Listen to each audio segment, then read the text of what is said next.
Tere tulemast kuulama Pärnumaa podcasti 9. osa ja täna on, kui see saade on kuuldaval, on meil 30. jaanuar ehk et Eesti kirjanduse päev.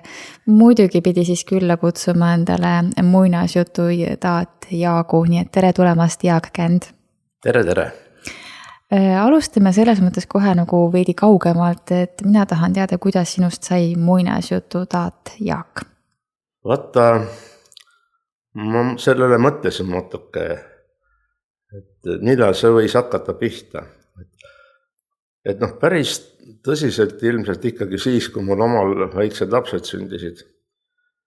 Et kui mul poisid olid 2 ja 3 ja läksid lasteaeda, siis ma seal pakkusin välja, et ma tuleksin neil lasteaiarühma jutustama ja nukkudega mängima. Ja muidugi siis oma poistele sai jutustatud palju, aga kui ma ikka täpselt järele mõtlen, siis ega ma vist tegelesin natuke selle asjaga veidi varem ka. Et kooli ajal ma rääkisin igasuguseid lugusid ja praegu mulle meeldib ikka rääkida sellest oma esimesest jutuvestmisest, kui see toimus 68 aastat tagasi juba. Kui ma esimest korda lähen õpilast 1. klassi juntsude juurde, et kes ma selline olen, siis ma räägin seda lugu neile, et on üks lugu niisugune päris lõbus. Et kui ma olin 1,5-aastane, kuidas ma siis esimese jutuvestmise tegin. Aga see on pikem lugu ja sellest vast täna ei peaks rääkima siin. Nii et üle 40 aasta kohe teadlikult ikka olen jutuvesti olnud põhiliselt siis koolides, kus ma õpetanud olen teinud neid jutuvestmistunde ja lasteaedades külas käinud ja siis kuskil ühel hetkel, kui ma sain Piret Pääriga tuttavaks ja tema jutuvestmise laagris olin, siis pärast seda siis ka laiemalt igal pool, kuhu kutsutakse. Hästi palju olen Lätimaal käinud jutuvestmas ja korra Šotimaal ka. Ja siis vedanud ise igasuguseid jutuvestmise üritusi. Kui käid väljaspool Eestimaad juttu vestmas, siis kas see on ikkagi eesti keeles? On see siis tõlkega? Ega ma nii hästi inglise keelt ei valda, et ma saaksin jutuvestmisega hakkama. Ja Lätimaal käies on olnud see rõõm, et Lätis elab üks tore inimene Ruta Karmo, kes isa poolt on eestlane ja ema poolt lätlane. Ja siis tema on alati tõlkimas käinud, mina jutustan eesti keeles ja tema siis tõlgib vahepeal ja see on muidugi selles mõttes halb, et ta katkestab selle vahetu jutuvestmise vahel ära. Ja Lätis olen vestnud juttu ka vanematele inimestele siis vene keeles, et sellega ma saan paremini hakkama. Aga jah, kui ma koolis käisin jutustamas seal Läti festivalide ajal, siis ma olen ka inglise keeles rääkinud, aga see on ekstra hirmsat vaeva, et seal tekib ikka see sama lugu, mis koolilapsed väga hästi teavad, et kui luuletus on pähe õpitud ja siis kui sõna ära kaob, siis muinasjutuga täpselt sama lugu, et siis kuidas sa sealt üle saad. Ja Šotimaal oli mul oma tütar kaasas, kes on Šotis aasta otsa vabatahtlikuna olnud, et kui ma seal jutustasin, siis tema tõlkis pärast. Aga huvitav oli tolle Šotimaa jutuvestmise juures küll, et ma jutustasin eesti keeles ja rahvas naerab. Ja naerab täiesti õigete kohtade peal, kus on nagu naljakas. Ja siis pärast, kui Hannele tõlkis, siis nad naersid uuesti, said aru, et olid täiesti õige koha peal naernud. Aga kuidas on, kas sa siis oma kehakeele kandsid? No ilmselt siis jah, et kuidagi selle oma jutuvestmise olemise ja kehakeelega siis ikkagi nad saavad aru, et see on mingi lõbus koht. Ja silmad hakkasid sul ilmselt naerma siis. Jaa, arvata võib. Kuidas sulle tundub, kuna mina olen saanud viibida ühele teisel noorte jutuvestmise konkurssidel, et siis ma näen, et noortel huvi on. Sina, kes oled selle sees nüüd ja tõesti juba väga pikalt olnud, et kuidas sulle tundub, kuidas on noorte huvi jutuvestmise vastu? Nojah, et nüüd novembris oli 8. aasta, kui oli meil Pärnumaa jutuvestjate konkurss. Ja sellel aastal osales lausa 72 jutuvestjat ja see arv on järjest kasvanud. Ja mul on juba mõned koolipoisid, kellega koos me teeme vahel erinevaid jutuvestmise üritusi. Näiteks Tori-Lori festival, mis oli 2-päevane nüüd märtsis. 2 poissi on 10. klassis ja 3 tükki on 8. klassi poisid. Ja nad on niisugused ägedad ja tahavad teha, tulevad alati kaasa. Nüüd on meil plaanis minna Baltika eelvooru siin Sindis ja teha seal üks jutuvestmise niisugune üritus, mis tavaliselt ju ei ole, seal on rahvatants ja laul ja pillimäng, eks, aga jutuvestmist on vähem, et näis, kuidas selle peale vaadatakse, et me räägime siin naljandeid hobustest, mis ei ole küll ainult nüüd Tori kandi omad, vaid kuigi me nagu Tori vallas siis osaleme sellel üritusel, aga et vaatame, kuidas on. Ja siis on meil üks ansambel Nõianeitsid on ka, kes laulavad vastavaid laule ja siis on meil õitsiliste lood. Ja sellega me oleme käinud koolides rääkimas ja kuna 2 poissi on üle kooli õpilase esinduses tähtsad ninad, siis me organiseerime nüüd jälle rahvusvahelise jutuvestmise päeval märtsikuus. Teeme 2 jutuvestmise koolis niimoodi klassidesse. Et no vaatame, nende poistega ma tahan ikka Lätimaale ka minna nüüd ühel hetkel, kui jälle õnnestub. No kui ütled, et see huvi on ka aasta-aastalt tõusnud, siis kas see on tõesti see suur töö, mis on selle nimel tehtud, et see teadlikuks kasvas, või on see kuidagi nagu ka noorte soov rohkem teada saada enda taustast? Vot keeruline on öelda, et eelkõige on see, et õpetajad muidugi neid suunavad sinna võistlustele ja ma olen muidugi teinud ka igal aastal siis jutuvada, mis on nagu jutuvestmise õpikojad õpilastele.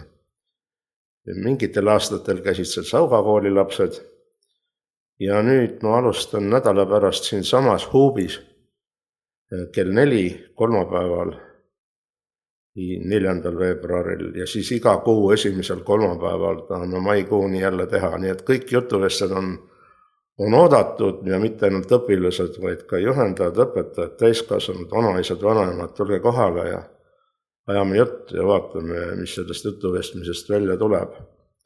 Tõsi küll, ega eriti palju rahvast ei ole nii kokku tulnud, 5-6, vahel 7-8 inimest, aga viimati olid mul nii suured kui ka õpilased, nii et oli päris lõbus seltskond.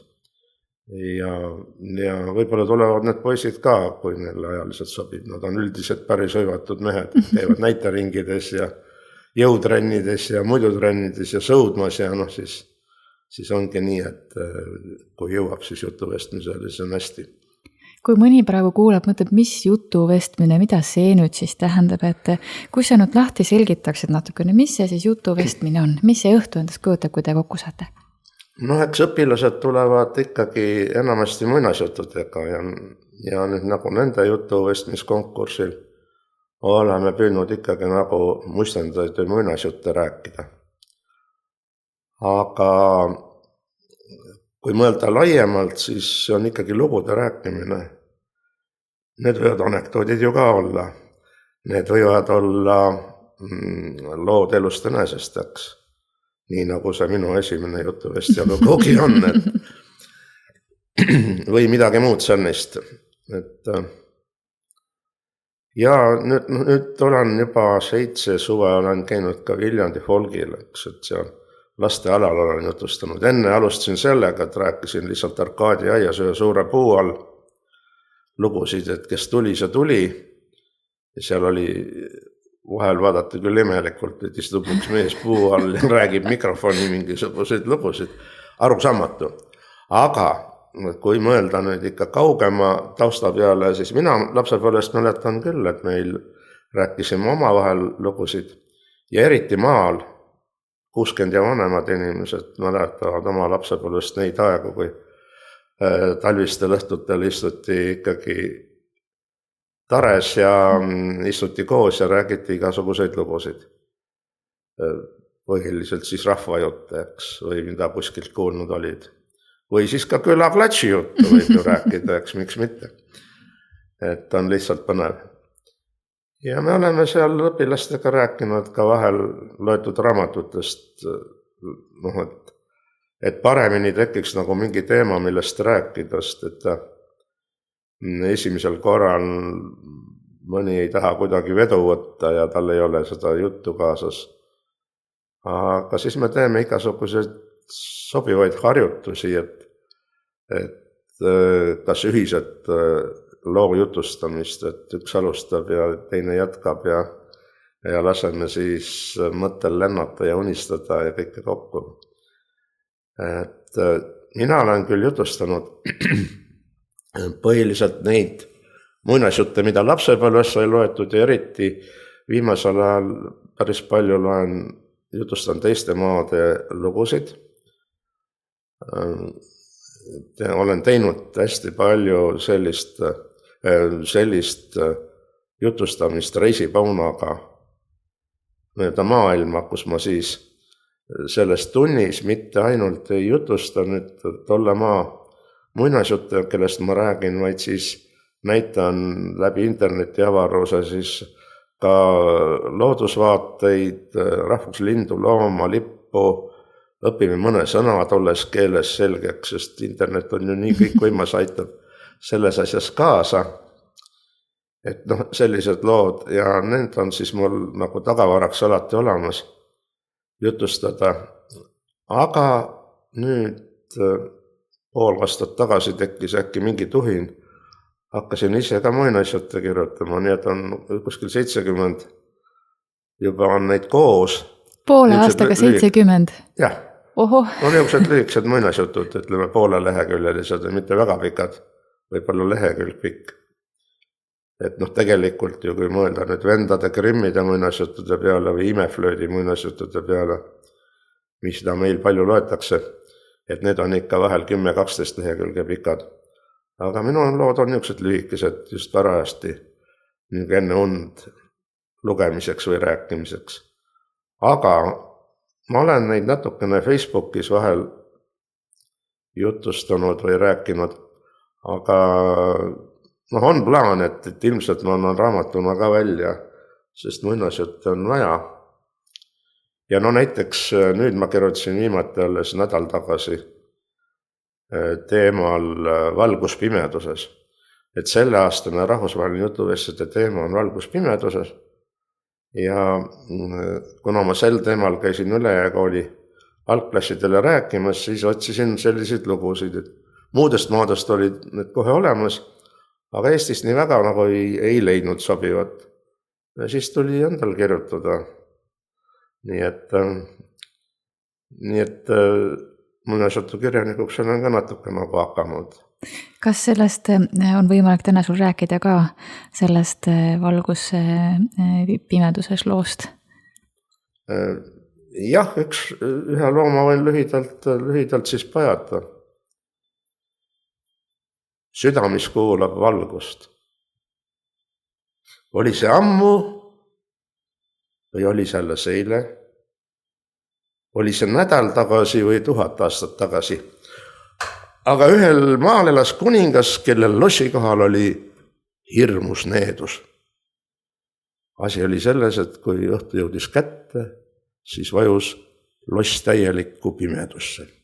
Ja see ei olnud tavaline ööpimedus.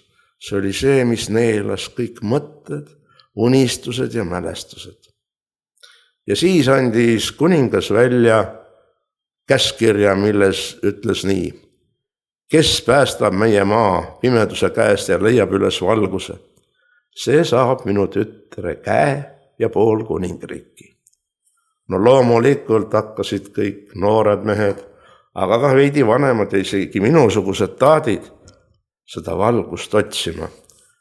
Sellepärast, et kuningatütar oli riigi kõige kaunim tütarlaps ja kõik soovisid tema kätt ja tema armastust.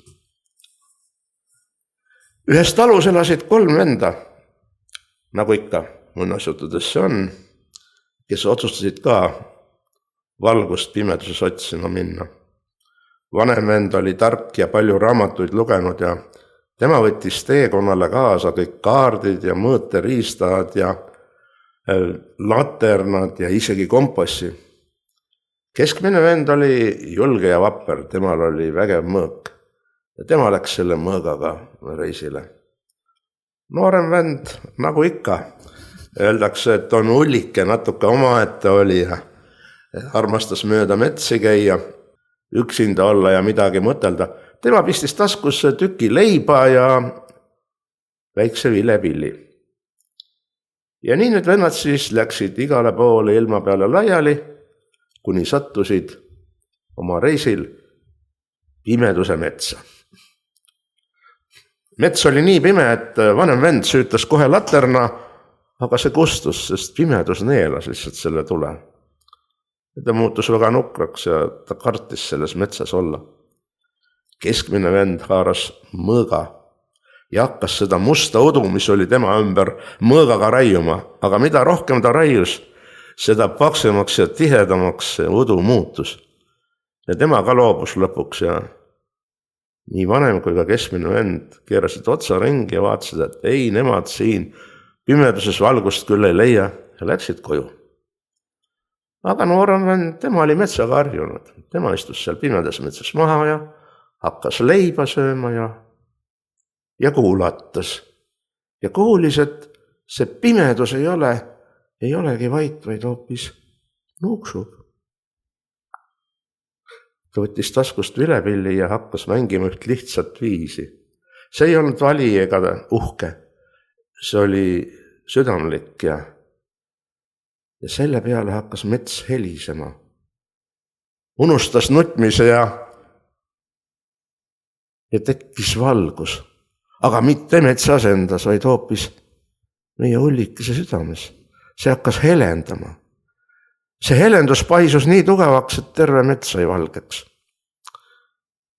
Ja siis sai ullik aru, et pimedus oli olnud väga üksildane ja vajanud kedagi, kes tuleks lihtsalt ja oskaks kuulata seda ja valguse üles leida. Kui mets oli juba täitsa valge, läks ullike kuningalossi juurde tagasi ja nägi, et terve maa on ka valgust täis. Ja kuningatütar vaatas talle armastusega otsa, ta tundis ära, et see on tõeline valgus, armastus. Peeti uhked polmad, kuningas andis oma tütre ullikesele siis naiseks ja pool kuningriiki veel peale kauba. Ullik hakkas valitsema seal kuningriigis, kutsus oma vennad ka appi nõunikeks. Aga rahvas sai aru, et ei ole vaja mingisuguseid tarku raamatuid ega mõõka. Peab olema lihtsalt süda, mis suudab kuulata valgust ja armastust. Oh issand, kui ilus. See oli nii ilus, et ma kadusin selle loo sisse täiesti ära. No vot, et see on nüüd esimene kord, kus ma teda jutustasin. Et lugudega on tegelikult päris keeruline neid jutustada, vähemalt oma lugusid, sest sa ei taha nagu seda teksti ära kaotada. Ja siis ma lugesin nüüd põhiliselt, kui ma käisin klassides, lugesin seda maha enam-vähem. Aga teiste juttudega on niimoodi, et ma olen läbi lugenud ja siis jutustan ümber. Sest tegelikult jutuvesti ongi see, et kui sa kuuled lugu ja sulle see lugu meeldib, sa jäta seda mitte oma teada, vaid räägid edasi. Aga see lugu siis ei pea olema täpselt see sõna-sõnalt, mis oli. See on ikka ümberjutustus. Ja nii need jutud siis kujunevadki ringi ja pärast ei ole teada, kes oli autor, eks, ja räägibki. Ja mina olen ka alati kui ma käin jutuvestluslastena, siis annan neil lõpuks ka ülesande, et täna õhtul lähed koju ja jutustad seda lugu, mis sulle kõige rohkem meeldis oma vanematele või õdedele, vendadele või kassile, koerale või kaisuloomale enne magama jäämist. Et lugu ei tohi jääda sinu sisse, et seda peab rääkima. Ja tegelikult nüüd see lugude vestmise töötuba või õpikoda jutuvada, mis ongi mõeldud selleks, et tulla kokku, kuulata erinevaid lugusid ja niimoodi õpid kõige rohkem, kui kuulad teisi jutuvestjaid. Jutuvestja peab olema hea kuulaja tegelikult. Ja siis jätad endale midagi meelde ja jutustad toredat lugu edasi. Et teised ka midagi head omale südamesse saaksid. Võib-olla tekib siin see hirm just, et teise lugu on nii ilus, et Jumala eest ei tahaks enda loominguga seda kuidagi nüüd nagu justkui rikkuma hakata. Jah, nii on. Ja praegu on mul, miks ma hakkasin kirjutama neid muinasjutte oli sellest, et mul on nüüd ju, ma olen vanaisa ka, mul on lapselapsed, poisid, kes ei ela küll Pärnus, aga aeg-ajalt käivad meil Pärnus külas. Nüüd hakkavad juba 4 ja 5 saama, aga eelmisel suvel siis see noorem poiss, 3-aastane, see tahtis saada alguses muinasjuttu kiirabiautost. Siis ma tegin muinasjuttu kiirabiautost, siis ta nõudis, et nüüd peab olema muinasjutt prügiautost. Siis ma tegin muinasjutu prügiautost ja siis nõuti muinasjutu asfalteerimismasinatest. Ja niimoodi siis alguses need lood olidki kraanast ja mis ma seal tegin, aga siis hakkasin ka teisi lugusid kirjutama. Nii et võib-olla esimene väike raamat võikski tulla nendest muinasjutud masinatest, mis seal kokku on kirjutatud. Kas igaühest võib saada jutuvestja? Ma arvan küll. Kas tõesti ka inimene, kes tundub, et on esiti nagu nii kinni ja võib-olla ei julgegi, et kas see on õpitav nii-öelda? Keeruline on öelda tegelikult, eks on jah, neid ikka väga kohmetuid on küll, kes ei julge suudki lahti teha, aga tegelikult on ju nii, et sõprade seltskonnas nad ikkagi ju räägivad, eks on nii. Et siis tuleb lihtsalt leida selline seltskond, selline põhjus, selline olukord, kus ta avaneb kõige rohkem. Ja tegelikult, kui sa oled selles jutuvestjate ringis, hakkavad nad tasapisi ikka kõik rääkima, aga need, kes võib-olla vähem on rääkinud. Et kõige raskem ongi neid häid jutuvestjad, keda ma tunnen oma sõpruskonnas. Täiskasvanud inimesi, keda ma tahaks, ütlen ikka, et tulen. Mina ei ole mingi jutuvestja, aga kui lauda tuleb või seltskonnas on, siis tal on nihukesed lood taskust või varnast võtta, et imestad lausa, et kust nad tulevad. Ja veel räägib hästi ka, aga siis kui ütled, et tule nüüd, et seal on ikka see esinemiskramp on kõige rohkem, millest tuleb üle saada. Et need poisid jah, kes mul käivad, mitmed käivad ka näiteringis, siis sealt see esinemisjulgus on muidugi olemas. Aga lapsud on tegelikult üpris vahetud rääkijad, kui nad räägivad, siis need on nii toredad lood. Ja see noorem lapselaps, see on mul niisugune omaette oli, et viimati saatis et poeg mulle video, et poiss oli öösel üles ärganud ja siis hakanud mingit lugu rääkima täiesti iseenesest. Tal mingi lugu jutustab, mida ta on oluline ja siis laulab ka veel oma viisil seal juurde. Huvitav, et kas tast tuleb siis ka kunagi jutuvest ja loodame. Eks tal eeskuju on olemas ju. Kui palju meil on Pärnumaal jutuvestjaid? Selliseid tõesti, keda sa tead, et vaat tema on kõige paremas mõttes jutuvestja, see on tema olemus nii-öelda. Lisaks sinule. Kindlalt ma tean 2-3, aga ega neid ei olegi niisama lihtne üles leida, aga nende kohta infot ka nii väga ei räägita.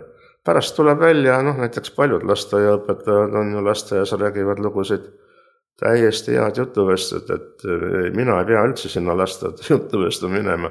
Aga ilmselt on kuulajatel huvitav, kui tuleb keegi teine uus ja meesterahvas rääkima.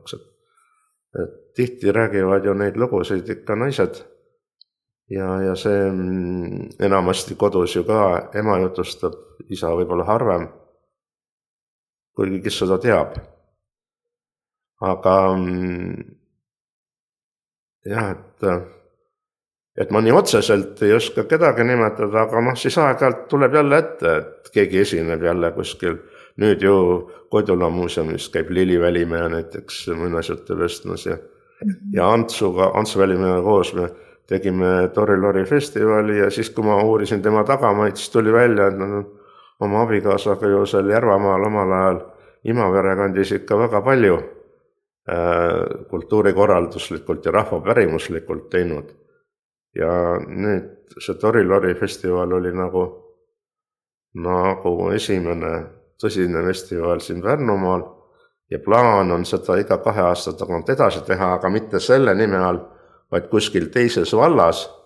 Nüüd 27 tahaks teha veidi suuremalt, võib-olla siis ka Säädeneste hääled või midagi sellist, ei ole otsustanud veel, aga Ants teatas, et nemad oma Tori-Lori ei jäta, see on nii ilus nimi, et nemad teevad märtsis jälle ikka uuesti küll ühel päeval, aga väiksemalt siis oma vallasiseselt koos õpitoaga ja nii edasi.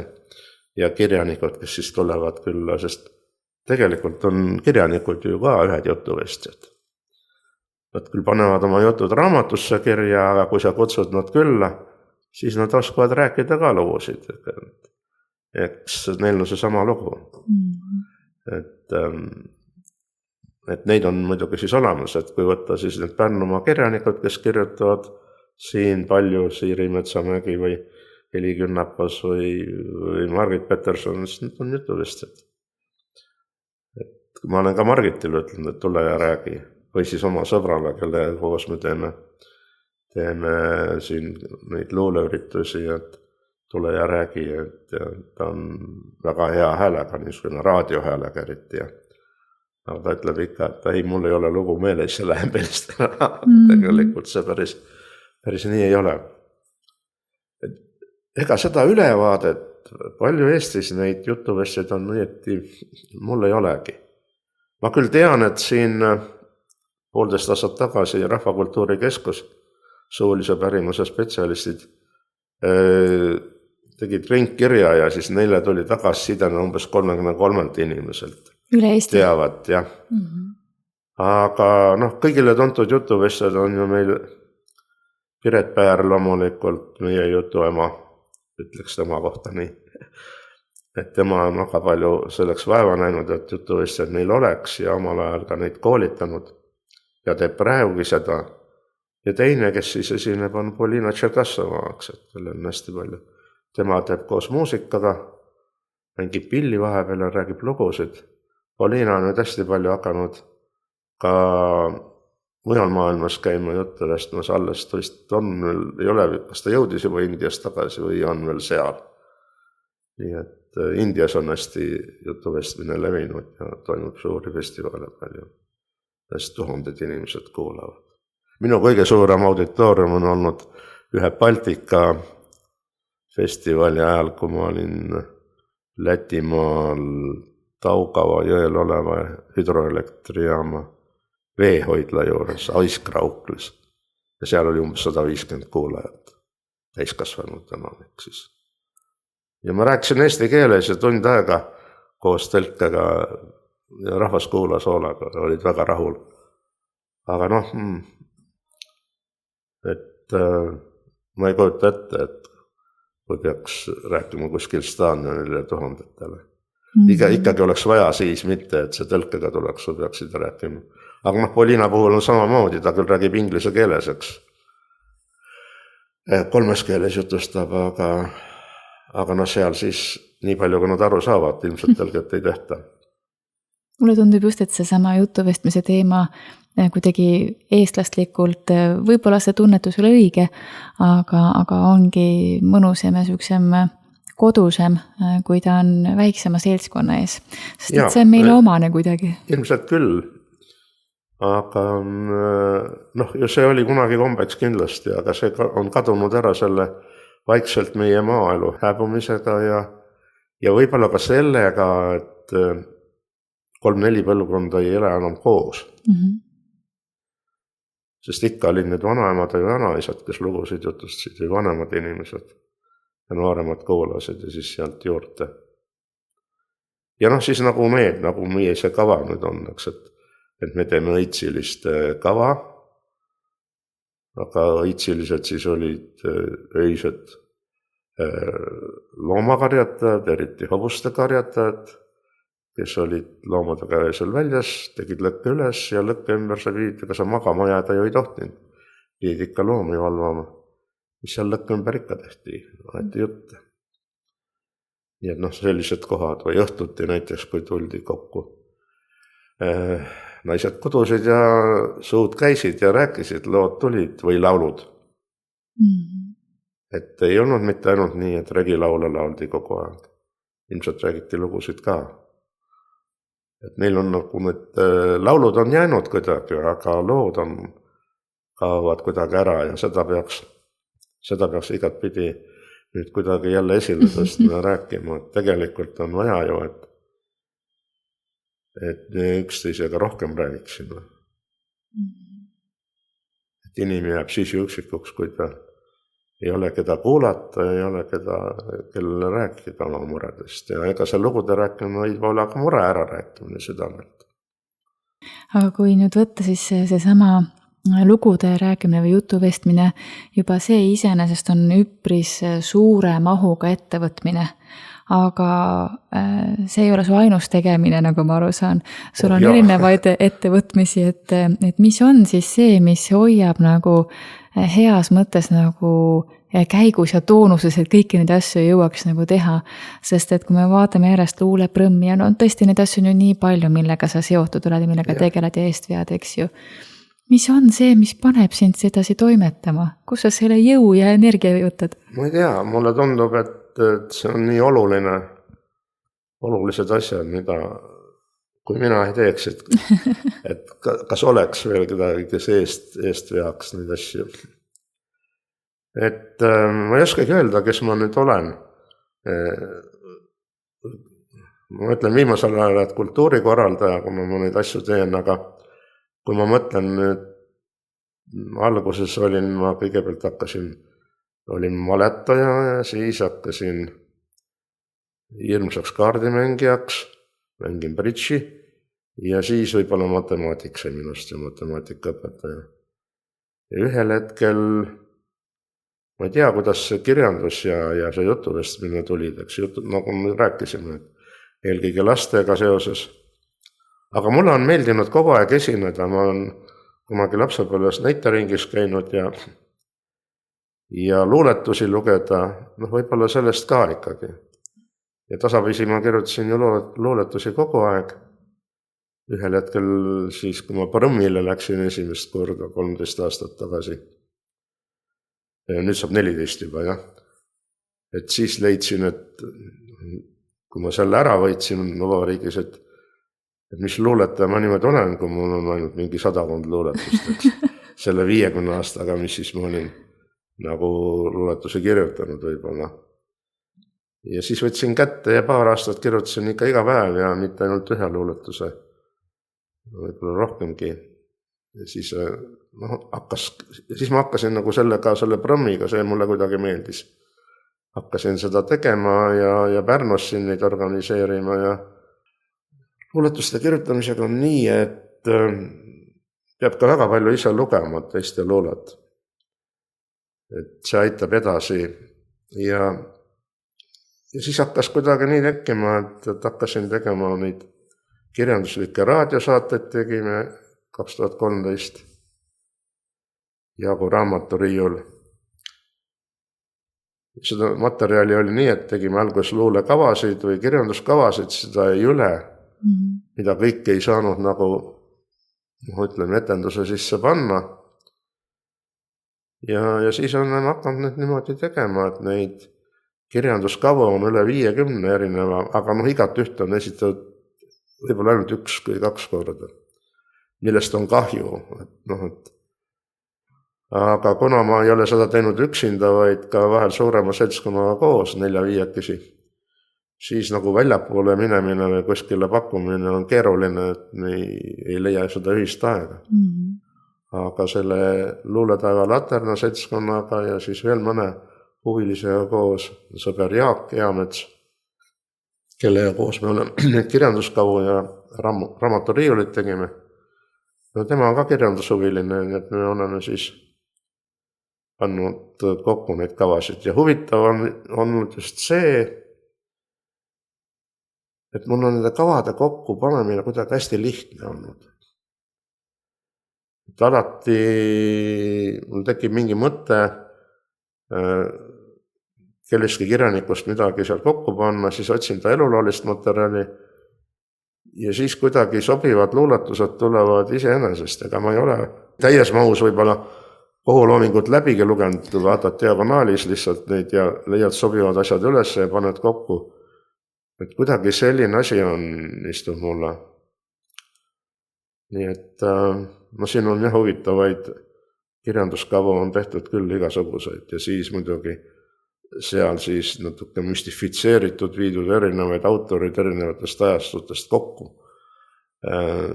ja selles plaanis nagu midagi põnevaid asju. Ja siis olen aeg-ajalt siin niisugune harrastusteatri, provintsiteatri konkurssidel ka käinud, küll monoetendustega, muinasjutuetendusega ja ühe teisega ka veel.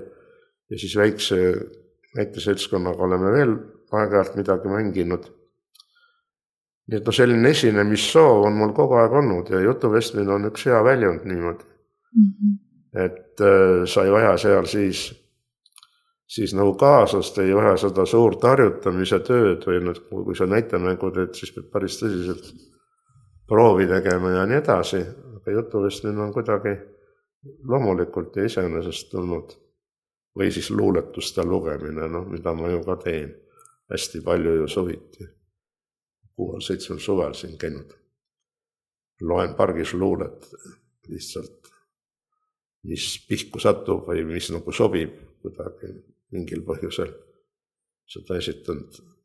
Ja sealt tekkis olukord, et hakkasin ka tõlkima päris palju. Ühel hetkel, kui David Samoilov selgus, et on pärnakas, on tast kuulnud ennem, aga ma ei teadnud seda, siis võtsin ta ette, olen nüüd teda vene keelest tõlkinud päris palju. Ja siin suviste luule lugemiste jaoks on tulnud vahel päris palju ka teisi autorid tõlkida ja ka muudest keelest ja näiteks isegi korea keelest inglise keele vahendusel. Aga ma sain kontrollida, et ma olin päris hästi hakkama saanud korea autoritega, et kui Tartus Prima Vista ajal oli, seal on Korea klubi on ülikooli juures. Ja nendel oli siis koreakeelne luuleüritus. Läksin sinna ja ütlesin, mul on 2 luuletust tõlgitud eesti keelde sellele organisaatorile. Ja siis võtsisime need netist üles. Ta vaatas siis taaskas ka eesti keelt, muidugi rääkida korealane ära, et mind eesti keele siin ülikoolis õpib. Ja vaatas seda originaali ja vaatas mu tõlget ja ütles, et nii, läheb peale küll. Et võib lugeda. Nii et see on jah omaette huvitav asi, et tõlkimine on nagu, mõnes mõttes on tõlkimine väga nagu ristsõnade koostamisega seotud minu jaoks. Ma olen elus päris palju ristsõnuga teinud ja see on üks põnev asi. Ja luule tõlkimine on samamoodi, et sa otsid seda sobivaid sõnu, mida sa saad sinna ritta panna, kas siis riimi tõttu või mingil muul põhjusel, et ta klapiks, püüad ikka paremat leida. Et midagi on neil sarnast. Või tunniplaani tegemine, see on midagi matemaatilist natukene. Et sa pead nagu mitut tasandit nägema ja oskama siis selle kuidagi tekitada, niisugune logistiline ülesanne. Tundub esmapilgul justkui sinu sõnade järgi väga lihtne, lihtsalt vaatad ja sobitad, samas kui seda tegema hakata on see ikka päris suur ja põhjalik töö. Jah, ega siis üle nurga ei taha ju ka lasta. Et siis ristsõna puhul täpselt samamoodi. et kui ma nüüd vaatan neid ristsõnu ajakirju ilmub, siis on neid igasuguseid, eks. Et aga väga häid ei olegi nii palju, eks, mis mulle meeldivad. Minu jaoks on muidugi enamik liiga lihtsalt, kuna ma ise ju lahendan neid palju ja teen. Et on ainult kirjutamise vaev, et tahaks natuke tõsisemalt. Et päris häid ristsõnad mulle meeldivad need, mis ilmuvad Postimehes. See nädala lõpul 2 tükki. Üks on selles lisas, AK-s ja teine on siis laupäevases. Et seal on nagu põnev ja huvitav ja ei ole niisama lihtne, et peab natukene vaevaga nägema ja kõigile vahel vastust ei leiagi. Aga tavalised ristsõnu ajakirjad, need on enamasti minu jaoks ikka kerged. See on lapse mäng. Jah, aga Eve Jaanson näiteks on heade ristsõnade tegija ja nii mõnigi teine veel. Ilmar Trollil on lihtsalt lõbusad need ristsõnad. Aga mõne puhul vaatad, et ta teeb neid nii palju ja ta teeb selle eesmärgiga, et see ongi tema sissetulekuallikas. Ja siis hakkab natukene tüdinema nendest, et korduvad. Ühes vihikus on korduvad sõnad ja korduvad teemad on ühest ristsõnast teise jooksevad. Aga see tuleb loomulikult siis selle tõttu, et neid liiga palju tehakse. Kuidas sinu enda loomeprotsess on, et kui oled ka siin tõesti periooditi kirjutanud mitu luuletust päevas näiteks, eks ju, et kas on ka vahetevahel olnud nõnda, et see tööd ärkad üles ja lihtsalt peab üks lugu paberile saama? Jaa, nii on küll, jah. Et vanas eas tekib ikka see lugu, et uni kaob hommikuti ära. Siis see on üks niisugune aeg, et hommiku kella 4-5 ajal tõusen üles ja siis kirjutan midagi.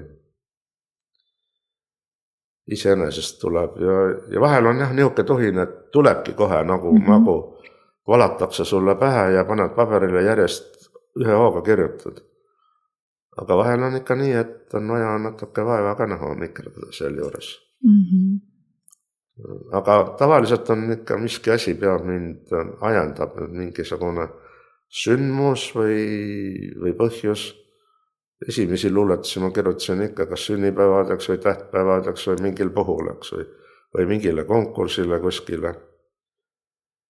Aga nüüd ma olen ikka vahel võtnud niimoodi, võtan kätte lihtsalt ja et sellest peaks nagu kirjutama ja võtad kätte ja saab. Ja tegelikult ongi nii, et kui sa oled juba päris palju neid teinud ja pidevalt kirjutad, siis on see ikka kättevõtmise asi rohkem.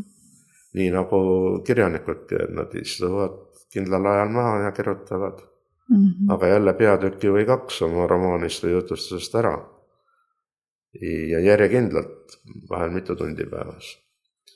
Et siin on sama seis.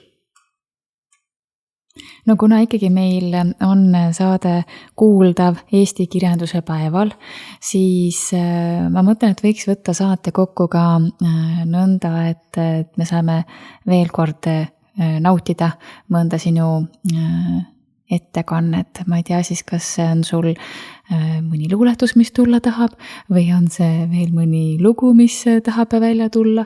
Et mis sa arvad, on see vastuvõetav ettepanek? No võtta jah, mul on siin üks niisugune lugu, mis sobib just. Selle ma kirjutasin 3-4 aastat tagasi Tammsaare sünnipäeval.